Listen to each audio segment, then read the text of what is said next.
Sobat Jiwa, 6.000 tahun yang lalu, di tahun 4.000 sebelum Masehi, ada bapak-bapak namanya Hippocrates. Nah, Sobat Jiwa pasti familiar dengan nama ini ya. Dia mencetuskan fondasi pengobatan modern. Dia percaya bahwa tubuh kita ini punya kekuatan super buat nyembuhin diri sendiri. Dan rahasianya apa? Ada pada makanan. Dan dia bilang gini, bahasa Indonesianya ya, biarkan makananmu jadi obat dan obatmu jadi makanan. Nah, intinya apa yang kita makan itu bukan cuma nutrisi, tapi juga ada obat buat kita di dalamnya. Nah, sekarang kita hidup di zaman yang katanya paling maju. Teknologi kesehatan juga paling canggih. Rumah sakit ada di mana-mana. Berarti secara logika, kita harusnya hidupnya bisa lebih sehat. Benar nggak? Tapi coba kita cek datanya. Justru di era yang paling modern ini, kita sedang menghadapi krisis kesehatan yang sangat ironis. Sakit jantung, stroke, dan kanker, ini adalah 3 penyakit kritis yang jadi pembunuh utama di Indonesia. Ini bukan hanya sekedar penyakit ya Sobat Jiwa, dan ini juga bukan penyakit hanya untuk orang tua. Tapi bahkan banyak yang usianya masih produktif pun sudah kena penyakit-penyakit ini. Kemarin saya juga baru kehilangan sahabat baik saya, usianya 45 tahun, dan dalam keadaan fisik itu sangat sehat. Tetapi sesaat aja kena serangan jantung, kemudian langsung meninggal. Ngeri banget Sobat Jiwa, dan menurut data, angka kematian akibat penyakit jantung dan stroke ini di Indonesia itu bisa mencapai 650.000 penduduk per tahun. Kita kan katanya udah punya teknologi canggih, kita juga punya obat-obatan kimia yang ampuh. Tetapi tetap banyak yang nggak bisa tertolong. Kenapa bisa begitu? Nah, jawabannya bukan ada di obat dokter atau di alat medis yang super duper canggih itu. Jawabannya sebenarnya sederhana. Ada di piring kita. Selamat datang di Langkah Jiwa, tempat kita belajar menemukan kembali diri sendiri dan terhubung dengan alam semesta agar hidup bahagia penuh makna. Nah Sobat Jiwa, cara kita mengobati penyakit sudah berubah kalau dibandingkan dengan zaman dulu. Dulu kita itu bisa pakai obat-obatan herbal Cina dan itu rasanya ampuh banget. Sesederhana itu. Nah Indonesia juga punya rempah-rempah alami yang berlimpah banget yang bisa memiliki banyak manfaat untuk kesehatan hidup kita. Tapi sekarang kita sudah berubah. Dari yang alami dan pola makan yang bagus menjadi ke fokus ke teknologi dan juga penanganan yang cepat. Memang perlu diakui bahwa dokter di zaman modern ini Sobat Jiwa itu jago banget dalam hal darurat. Kayak operasi bedah yang rumit, pakai teknologi yang canggih, dan menyelamatkan nyawa dari kecelakaan. Tapi, di dalam kurikulum kedokteran, porsi untuk ilmu nutrisi, ilmu tentang makanan sebagai fondasi kesehatan, itu justru sangat minim. Mereka lebih banyak belajar soal farmakologi atau obat-obatan kimia, dan juga patologi atau penyakit. Bukan pencegahan melalui makanan. Akibatnya, mereka jadi fokus mengobati gejala, bukan mencabut ke akarnya. Contoh, kalau misalnya orang sakit kepala, kita pasti disarankan minum obat pereda nyeri. Kalau kolesterolnya tinggi, maka yang dilakukan adalah minum obat penurun kolesterol. Jarang sekali yang mengajarkan tentang ganti total soal pola makan. Dan kita tahu ya Sobat Jiwa ya, kondisi ini diperparah dengan masuknya bisnis ke dunia medis. Industri farmasi, alat kesehatan, dan rumah sakit itu adalah bisnis yang harganya triliunan rupiah. Sakit itu sekarang menjadi industri dan ini jatuhnya kayak lingkaran setan. Banyak keputusan dokter untuk meresepkan obat kadang dipengaruhi oleh sales dari perusahaan farmasi. Mereka punya targetnya masing-masing. Kenapa Sobat Jiwa? Karena duitnya sangat-sangat gede di situ. Dan kita terjebak dalam siklus itu. Sobat Jiwa pasti ada yang punya pengalaman juga kan? Entah itu diri sendiri, teman, ataupun saudara. Pertama, seseorang itu divonis sakit kronis misalnya. Terus diresepkan untuk minum obat seumur hidup. Nah, habis itu mungkin sembuh dari penyakit yang tadi secara sementara. Tapi ada efek yang ditimbulkan atau efek samping. Yang terjadi apa? Lanjut minum obat baru untuk efek samping yang tadi. Dan itu begitu seterusnya tanpa ada penyelesaian. Saya melihat dan mengalami pengalaman itu dari saudara saya sendiri. Nah, jebakan itu nggak sampai di situ aja Sobat Jiwa. Nggak cuma di resep obat yang terus-menerus. Di Indonesia, resiko di lingkungan rumah sakit pun itu kita perlu waspadai. Kita masuk ke rumah sakit, itu berharap sembuh, tapi kenyataannya banyak orang justru tertimpa masalah baru yang jauh lebih fatal pada saat dia sudah masuk ke rumah sakit. Dan ini data dari WHO ya Sobat Jiwa, bukan untuk menakut-nakuti. Di rumah sakit itu ada banyak kasus kematian akibat operasi yang tidak perlu. Dari data WHO, 4,2 juta orang itu meninggal setiap tahun setelah tindakan operasi. Dan 50%-nya itu adalah gara-gara operasi yang sebenarnya tidak perlu untuk dilakukan. Kasus lainnya lagi adalah tentang ADR atau kematian akibat reaksi obat. Di Amerika, reaksi obat adalah salah satu penyebab utama kematian pasien yang dirawat di rumah sakit. Dari data ini, kita bisa belajar ya Sobat Jiwa, bukan artinya malah jadi takut ke rumah sakit, tapi kita perlu belajar untuk lebih sadar akan kesehatan kita. Mumpung saat ini kita masih sehat, kita belajar untuk merawat tubuh dan juga pikiran kita. Kenapa pikiran juga perlu dirawat? Karena pikiran itu juga bisa jadi sumber yang direspon oleh tubuh fisik kita menjadi suatu penyakit. Kita juga perlu mulai sadar untuk melakukan olahraga atau berolahraga secara rutin. Jangan cuman mageran. Kalau kita sadar untuk makan makanan yang lebih sehat, kurangin makan gorengan, seblak, bakso, atau apapun yang membuat penumpukan lemak yang bisa jadi sumber penyakit. Yang namanya sakit itu Sobat Jiwa, nggak cuma menguras energi dan juga pikiran, tapi juga butuh uang yang banyak dan juga bisa menyusahkan orang yang ada di sekitar kita, yaitu keluarga kita. Biayanya nggak murah, sementara cara untuk mencegahnya sebenarnya murah banget. Kita bisa mulai dengan kontrol dari makanan yang kita makan. Apa makanan yang bisa kita masak dan kita konsumsi untuk sehari-hari. Kalau kita bisa menjaga tubuh tetap sehat, kita bisa terhindar dari jebakan lingkaran setan, industri kesehatan, dan juga obat-obatan. You are what you eat. Diri kamu tergantung dari apa yang kamu makan. Balik lagi tapi ya Sobat Jiwa ya, semua itu adalah pilihan. Ini ada satu cerita yang bisa bikin kita semua belajar tentang pola makan. Di tahun 1974, ada seorang Perdana Menteri di Cina, namanya Zhou Enlai. Nah, dia divonis kanker oleh dokter dan dinyatakan bahwa hidupnya nggak akan lama lagi. Nah, si Zhou ini akhirnya mempunyai satu tekad Sobat Jiwa, dia mau mendedikasikan hidupnya untuk meneliti soal kanker. Dan penelitian ini jadi penelitian kanker terbesar sepanjang sejarah yang ada di Cina. Dan ini dikenal dengan nama The China Study. Hasil penelitiannya apa Sobat Jiwa? Dia berhasil bikin peta kanker di seluruh Cina. Dia cek satu persatu, kalau di provinsi A, kanker apa yang banyak menjangkiti orang-orang di sana. Dan dia teliti lagi, di provinsi A itu pola makan orang-orangnya seperti apa. Dan ternyata ada hubungannya Sobat Jiwa. Apa yang dimakan dan penyakit apa yang diderita itu sangat berhubungan. Penelitian si Zhou ini membuktikan bahwa sejak makanan hewani atau daging-dagingan ini diperkenalkan dan dikonsumsi secara berlebihan, penyakit seperti kanker dan jantung itu menjadi semakin berkembang.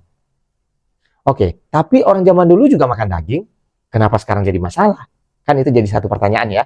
Nah, jawabannya adalah pada kualitas daging dan juga gaya hidup kita, Sobat Jiwa. Sebelumnya kita mau bahas dulu beberapa jenis daging biar gampang untuk memilahnya ya Sobat Jiwa. Nah, daging olahan, daging merah, daging putih, dan juga daging organik. Kita mulai bahas yang pertama yaitu adalah daging olahan. Yang namanya olahan berarti diproses dulu dengan berbagai macam cara untuk menjadi seperti daging yang siap dikonsumsi. Dan ini yang paling berbahaya. Kenapa? Bayangin aja cara buatnya. Semua daging dan bagian hewan lainnya itu dimasukkan ke dalam satu blender yang besar Sobat Jiwa. Kemudian ditambah dengan bumbu penyedap dan juga zat-zat pengawet. Dan di dalamnya sudah tidak murni itu daging semua. Karena ini juga bagian dari bisnis yang besar. Maka perlu ada penambahan bahan lain yang meminimalisir penggunaan dagingnya. Supaya apa? Supaya mereka dapat keuntungan yang lebih besar. Kemudian baru semuanya itu dikemas. Pakai bahan pengawet nggak? Sudah dipastikan pakai bahan pengawet. Supaya apa? Biar bisa lebih tahan lama. Dan zat-zat aditif dan pengawet itulah Sobat Jiwa yang akan menjadi residu di dalam tubuh kita. Yang kemudian berubah menjadi sel tumor atau sel kanker. Sobat Jiwa tahu kan ya yang masuk dengan daging olahan? Yaitu adalah sosis, kornet, nugget, ataupun bacon. Bahkan WHO aja Sobat Jiwa juga udah kasih peringatan kalau daging olahan ini masuk ke dalam karsinogen grup 1. Artinya apa? Yang tadi kita bahas. Terbukti menyebabkan kanker. Jadi Sobat Jiwa, sebisa mungkin yang masih makan daging-daging olahan, yuk mulai dikurang-kurangin dari sekarang. Yang berikutnya adalah daging merah. Daging merah itu kayak daging sapi, daging babi, dan juga daging kambing. Jenis daging ini sebenarnya tinggi protein, tetapi juga tinggi kadar lemak jenuhnya. Dan WHO sendiri mengkategorikan daging merah ini sebagai karsinogen grup 2A, yang artinya juga merupakan kemungkinan besar penyebab dari kanker. Nah, yang ketiga, daging dari hewani juga, tapi disebutnya sebagai daging putih. Nah, daging putih ini adalah daging yang kalau dimasak, itu warnanya berubah jadi putih. Seperti apa? Daging ayam ataupun juga daging ikan. Nah, daging jenis ini itu dianggapnya lebih sehat Sobat Jiwa. Kenapa? Karena selain lebih padat protein, daging putih ini juga mengandung lebih sedikit lemak jenuh. Kok lebih sedikit? Maksudnya sedikit lemak jenuhnya, gitu ya. Jadi buat Sobat Jiwa yang memang suka makan daging, mungkin disarankan bisa diganti ke daging putih ini aja ya. Dan daging putih ini bisa dimasak jadi sop ayam, sop ikan, semur, dan lain-lain. Selain enak, juga pasti lebih sehat. Yang terakhir adalah daging organik. Saat sekarang ini, daging organik ini jadi lebih mahal Sobat Jiwa. Kenapa? Karena hewan ternak dari daging ini dibesarkan secara alami. Mereka dibiarin hidup bebas dan mereka dilepas di peternakan yang lebih terbuka dan mereka makan makanan alami, yaitu rumput. Dan nggak pakai pakan ternak yang udah banyak mengandung kandungan hormon untuk penumbuhnya. Jadi kualitasnya juga beda. Nah, jadi Sobat Jiwa, dari sini kelihatan ya bahwa binatang aja memiliki kualitas daging yang bagus kalau makan makanan alami dan nggak diolah. Nah, harusnya kita juga jadi paham. Kalau kita makan makanan alami, maka itu juga membuat tubuh kita jadi tubuh yang berkualitas. Sobat Jiwa, manusia purba atau nenek moyang kita dulu, itu yang kayak sekarang ya, yang masih hidup di desa, yang masih berburu atau bertani dengan cangkul di bawah terik matahari, memang mengkonsumsi daging, yang termasuk lemak. Tapi energi itu langsung mereka gunakan. Mereka jadikan energinya itu sebagai sumber energi yang dibakar melalui aktivitas fisik yang seimbang.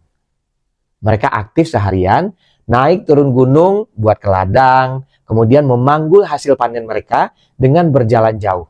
Dan itu mereka lakukan pakai tenaga mereka sendiri, tanpa ada tenaga bantuan. Nah, gaya hidup mereka zaman dulu itu adalah gaya hidup yang sangat-sangat aktif. Kalori yang masuk itu seimbang dengan kalori yang keluar. Sementara kita hari ini gimana?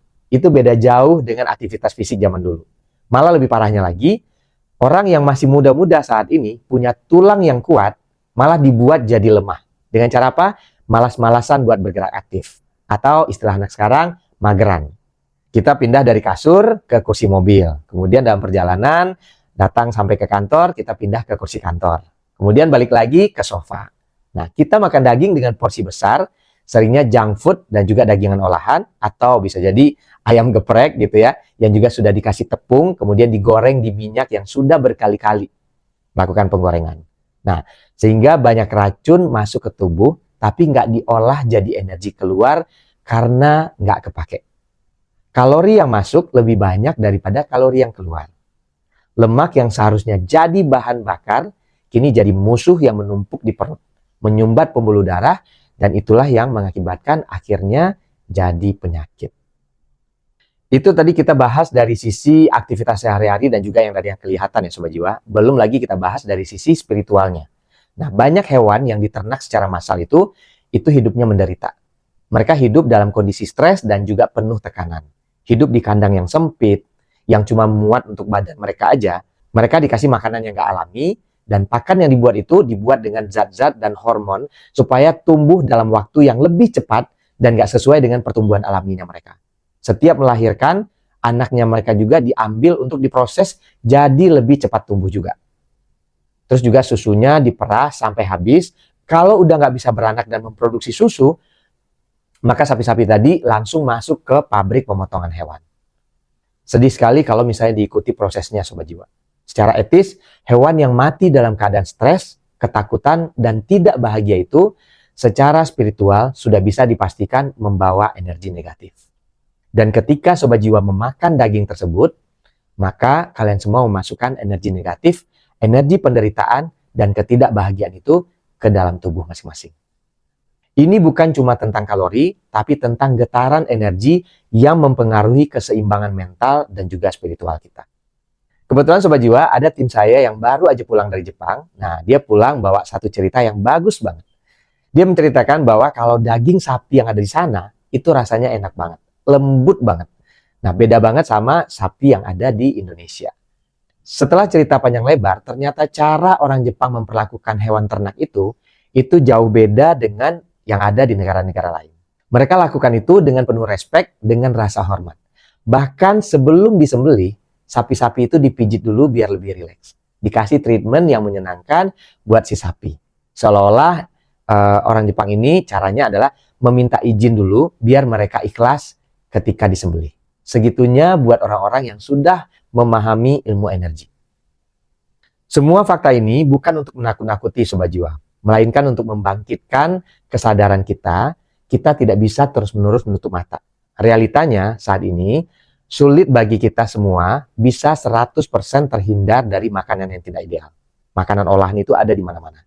Dan daging organik yang berkualitas tinggi pun, selain susah untuk didapat, harganya juga sudah pasti mahal. Tapi kita bisa mengoptimalkan pilihan kita. Langkah awal paling penting adalah dengan menolak keras daging olahan. Hindari atau minimalisir total semua produk daging olahan, kayak sosis, nugget, ataupun daging kemasan. Ini himbauan buat Sobat Jiwa, terutama ibu-ibu atau orang tua yang super sibuk, ya kan? Karena pengen gampang dan simple, dan juga nggak butuh waktu yang lama, maka anak-anak atau keluarga suka dikasih makan dengan makanan yang tadi, nugget ataupun sosis. Supaya apa? Supaya cepat beres. Nah, kalau bisa, jangan ya. Mulai dari sekarang, coba untuk dikurangi. Yang kedua, prioritaskan untuk memilih makanan yang alami. Mulai perbanyak sayur, buah-buahan, biji-bijian, dan juga protein nabati. Seperti misalnya kayak tahu ataupun tempe.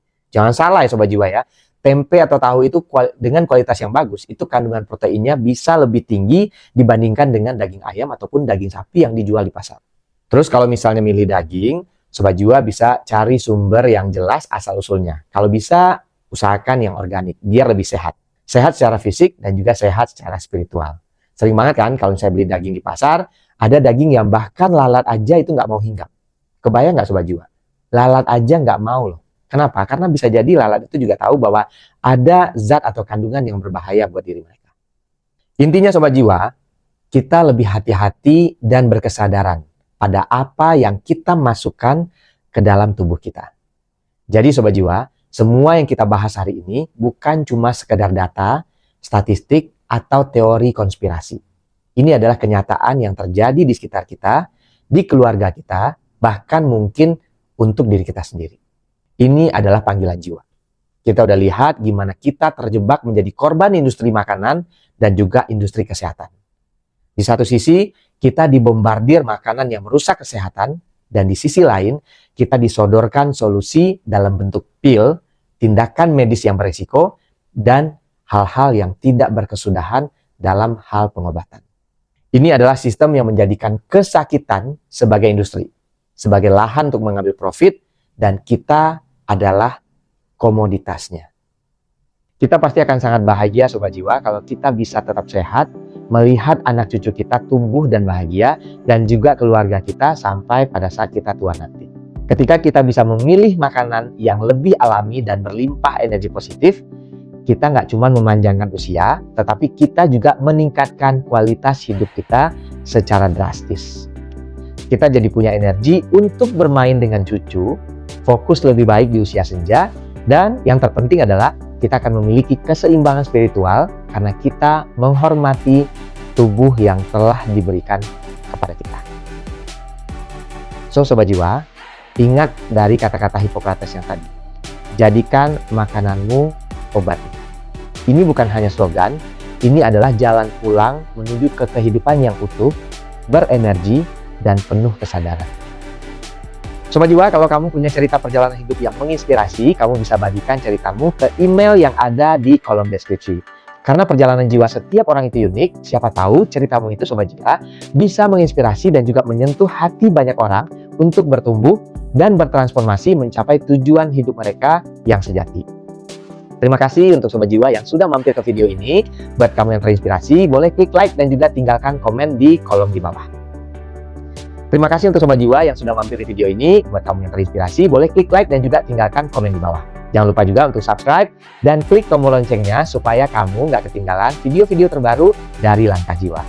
Mari kita aminkan Sobat Jiwa, langkah kita hari ini jadi langkah awal yang baik untuk kita bersama-sama mencapai tujuan jiwa kita di dunia, langkah demi langkah. Sampai jumpa di Langkah Jiwa selanjutnya.